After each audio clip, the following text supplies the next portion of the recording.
కాసేపట్లో సీఎం రేవంత్ రెడ్డి అధ్యక్షతన రాష్ట్ర కేబినెట్ భేటీ కానుంది. కీలక అంశాలపై చర్చించి తుది నిర్ణయాలు తీసుకునే అవకాశం ఉంది.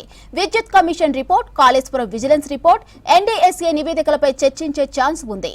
రాజీవ్ యువ వికాసం, వానాకాలం పంటల సాగు, ఇందిరమ్మ ఇండ్లు, భూభారతిపై డిస్కషన్ చేయనుంది మంత్రివర్గం. రెవెన్యూ సదస్సుల్లో వస్తున్న భూ సమస్యల దరఖాస్తులపై కేబినెట్ చర్చించనుంది. ఉద్యోగ సమస్యలపై చర్చించి తుది నిర్ణయం తీసుకునే అవకాశం ఉంది. నిన్న మంత్రివర్గ ఉపసంఘంతో ఉద్యోగ సంఘాల ప్రతినిధులు సమావేశమయ్యారు.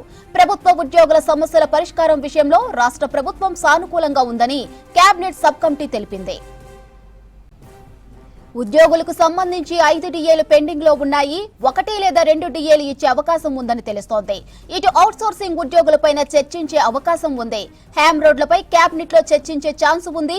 ఇక 22,000 కోట్లతో 13,000 కిలోమీటర్ల రోడ్లకు సంబంధించి ఇప్పటికే ఆర్ఎండ్బీ శాఖ ప్రాజెక్టు తయారు చేసింది. హ్యామ్ రోడ్ల ప్రాజెక్టుకు కేబినెట్ ఆమోదం తెలిపే అవకాశం ఉంది. కాసేపట్లో సీఎం రేవంత్ రెడ్డి అధ్యక్షతన రాష్ట్ర కేబినెట్ భేటీ కానుంది. కీలక అంశాలపై చర్చించి తుది నిర్ణయాలు తీసుకునే అవకాశం ఉంది. విద్యుత్ commission report, Kaleshwaram vigilance report, NDSA నివేదికలపై చర్చించే ఛాన్స్ ఉంది. రాజీవ్ యువ వికాసం, వానాకాలం పంటల సాగు, ఇందిరమ్మ ఇండ్లు, భూభారతిపై డిస్కషన్ చేయనుంది మంత్రివర్గం. రెవెన్యూ సదస్సుల్లో వస్తున్న భూ సమస్యల దరఖాస్తులపై కేబినెట్ చర్చించనుంది. ఉద్యోగుల సమస్యలపై చర్చించి తుది నిర్ణయం తీసుకునే అవకాశం ఉంది. నిన్న మంత్రివర్గ ఉపసంఘంతో ఉద్యోగ సంఘాల ప్రతినిధులు సమావేశమయ్యారు. ప్రభుత్వ ఉద్యోగుల సమస్యల పరిష్కారం విషయంలో రాష్ట్ర ప్రభుత్వం సానుకూలంగా ఉందని కేబినెట్ సబ్ కమిటీ తెలిపింది. ఉద్యోగులకు సంబంధించి 5 డిఏలు పెండింగ్ లో ఉన్నాయి.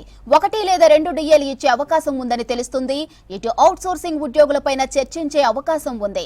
హ్యామ్ రోడ్లపై కేబినెట్ లో చర్చించే ఛాన్స్ ఉంది. 22,000 కోట్లతో 13,000 కిలోమీటర్ల రోడ్లకు సంబంధించి ఇప్పటికే ఆర్ఎండ్బీ శాఖ ప్రాజెక్టు తయారు చేసింది.